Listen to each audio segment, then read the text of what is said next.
தமிழ் புத்தாண்டு ராசி பலன்கள். கடகம். எதிலும் அமைதி காக்க வேண்டியது அவசியம். நினைப்பது ஒன்றாகவும் நடப்பது ஒன்றாகவும் இருக்கும்.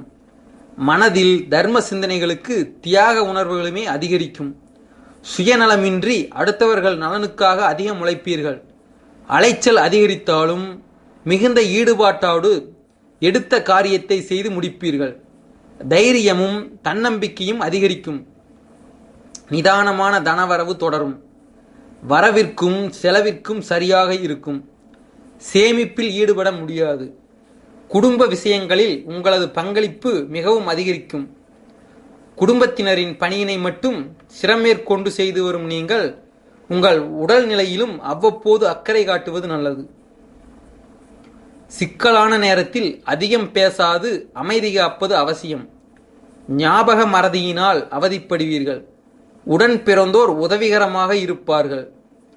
புதிய நண்பர்களின் துணையோடு சாதனைகள் செய்வீர்கள். பேச தயங்கும் உங்களது எழுத்து வலிமை அதிகரிக்கும்.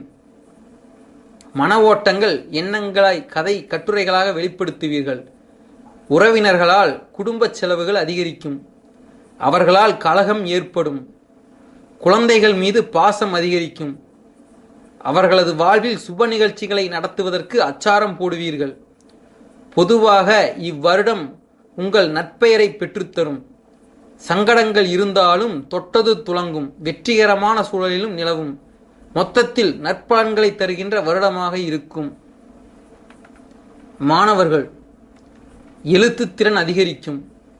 Aeronautics, marine engineering, fashion designing, architecture துறை மாணவர்கள் நல்ல முன்னேற்றம் பெறுவர். பெண்கள் அளவு கடந்த உழைப்பு மற்றும் விட்டு கொடுத்தல் மூலம் நற்பெயர் பெறுவீர்கள். ஆரோக்கியம். வயதானவர்கள் மிகுந்த கவனத்துடன் இருக்க வேண்டியது அவசியம். அவ்வப்போது உடல்நிலை பரிசோதித்துக் கொள்வது நல்லது. உத்தியோகம். உண்மையான உழைப்பை வெளிப்படுத்தி புன்னகையோடு எடுத்த காரியத்தை முழு மூச்சுடன் செய்து முடிப்பீர்கள். பதவி உயர்வு, ஊதிய உயர்வு இருக்கும். பலசரக்கு, ஓட்டல் தொழில், ஸ்வீட் ஸ்டால் தொழில் செய்பவர்கள் நல்ல முன்னேற்றம் பெறுவர்.